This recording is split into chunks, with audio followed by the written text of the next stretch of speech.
Belle Cowdry, a young woman of the era, recorded visits to 2 or more churches nearly every week. However, Belle was not uncritical of religious excess, stating in her diary that she did not believe in a fiery hell. After wading through thick mud to view a baptismal service in a cold February creek, she commented, 11 persons, including Esther Covert and Willie Hearn, were baptized in a stream of liquid mud, which I very irreverently thought would not wash their sins away very clearly. Boating and camping were the summer pastimes of the lively young crowd, and sleighing was the winter favorite. Most women did not participate in camping outings, but boating was permitted if one's brother was also invited. Sleighing, day or evening, was acceptable for unchaperoned couples, and Belle would accept invitations to ride with young men she privately ridiculed. An only daughter of a well-to-do carriage maker, she was much courted, but rejected her would-be suitors, giving them rude nicknames in her diary: expire, peculiar circumstance, and immoral intentions. While writing that she wished her companion would expire, she also wrote, "This evening, Expire came to take me out sleigh riding. I would not have gone with him had it not been that the sleighing was so fine, and I had been wishing for a ride all the afternoon." Driving a sleigh herself was not a socially acceptable option. She was a conscientious and studious young woman who probably never did much of anything seriously bad, and mostly overlooked the bad goings-on around her. She was shocked when her parents assisted a relative in obtaining a divorce. Those newspapers openly advertised products to remove the discomfort of blocked menses. Belle probably took no notice. Whatever you may have heard about stuffy Victorians, the reality was not altogether the same as the image. The 1890s were a most energetic era. Ithaca's culture was enriched by the addition of a university in 1868, and 30 years on, students had added to the general liveliness of the town, seeking amusement and activities of all sorts. Most of them resided in respectable boarding houses, like this one kept by Mrs. Warren, mother of Professor Warren. Outside of the house, they indulged in drinking, winter and summer sports, and brawling amongst themselves and occasionally with the townies. Battles between members of rival Cornell groups disturbed the peace of the whole town, and at least once resulted in collateral damage: the death of Mary Jackson, a cook. A group of students intending to disrupt a banquet being held by another group released chlorine gas into the dining room and kitchen. The luckless cook was overcome by the fumes before she could escape. The Lyceum Theater opened in 1892 and was so up-to-date in design that it had electric switches to ignite the gas lights. A platform could be laid over the seating area to convert the gorgeously decorated space from a theater to a ballroom. Entertainment there was probably for the upper and middle-class villagers. A variety of men's clubs flourished, and most socializing occurred in gender-segregated groups. Annual banquets were popular events. This group of firemen is happily celebrating a night off duty with what looks like both beer and champagne. Horse racing was still appreciated, but it moved to the fairgrounds, which were located on Day Street, before the calendar clock factory was built. In addition to racing, fairs offered exotic entertainments such as peep shows, or a chance to sit close to a desired one on a scary ride.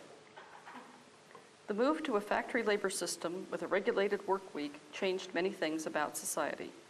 And after the Civil War, many more women had moved into the labor market. There were independent single women workers with money to spend on hats and entertainment. Across the country, public transit systems were built that included amusement parks to attract weekend riders. In Ithaca, the engineer who laid out the trolley lines also designed Renwick Park with bandstand, woodland paths, dance pavilion, flower gardens, horseshoe courts, and more. Families came with picnic baskets. But in parks like these, previously unacquainted men and women met and mixed. On a summer Saturday, Renwick was the place to be. A couple could flirt, dance, go out in a rowboat or canoe, eat ice cream, have a beverage, or walk into the woods. There was also a hotel nearby. Patrick Conway was the beloved band leader of the time, based in Ithaca but possessing a national reputation. Appreciative crowds were drawn wherever the band he led played. Not that Conway's was the only band or the only style of music. Ithaca has apparently never suffered from too few musicians. These folks may have played at some of the smaller venues, possibly some of the taverns on the Catskill Turnpike, with springs under the floors to enhance the joys of dancing. In summer, public bathing was becoming acceptable for women, and suitable costumes could be purchased. Men exposed their legs below their wool suits, but women's outfits usually included stockings. When not in mixed company, most men probably preferred to doff everything. One does wonder, though, what prompted this group at Beebe Lake to pose for a photographer. By the 1930s, much would have changed at this swimming spot. From a cottage named Umphville, we have left to us a whole album of photos taken in the 1890s. The cottage was designed by Clinton Vivian, a leading local architect, and mostly meant to be a place for a group of young men to enjoy the pleasures of summer. Apparently, they invited guests on some days and relaxed more privately on others. When one of them was getting married, this oddly coded invitation to a bachelor party was printed. Another pleasurable fad of the 1890s was bicycling. These young men were participating in a century run around the lake. However, bicycling had its perils and was not meant for the poorer classes. The city of Ithaca required that a cyclist purchase a license and post a bond to ride on the streets. When Mrs. Williams's carriage ran over a man on a bicycle, not only was he soundly kicked by a horse, he was fined. Tired riders who dropped out on a long ride could find comfort at a variety of wayside taverns, places offering food, drink, and more to these new travelers. The owners of the Wheelman's Rest on 5 Mile Drive got into trouble for allowing their premises to be a site at which teenage girls were lured into drinking and worse. The determined missionary of the era was Elizabeth Beebe. She divorced her businessman husband for being a mean drunk and devoted the rest of her life and some of his money to caring for the unfortunate. She collected the funds to build a mission in the West End with a chapel and rooms for a variety of educational activities, mostly aimed at helping the women of the neighborhood. Later, she sponsored a children's home on Seneca Street to aid those needing either temporary or long-term support. Mothers who sought work could leave their children with the hope of reclaiming them when financial circumstances improved.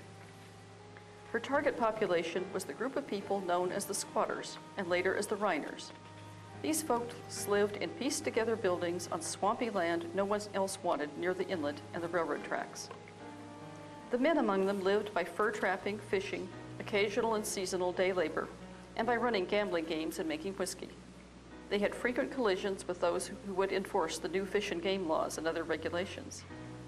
The younger women were expected to do whatever they could to make a few dollars. In an era when employment for women was extremely limited and only the decently dressed need apply, there were few options. Writer Grace Miller White wrote tear-jerking but reasonably accurate novels about these people and the attitude of class warfare that prevailed among them. Her heroine Tess had all kinds of abilities, but was limited by her poverty and lack of early privilege. It is interesting to note that White, who wrote in 1904, did not refer to the Rhine, but to squatters and the squatter community when describing her characters. The Rhine label appears to have come into use at a later time, possibly after World War I, when returning soldiers either thought the inlet looked like the European river or compared the area to a combat zone.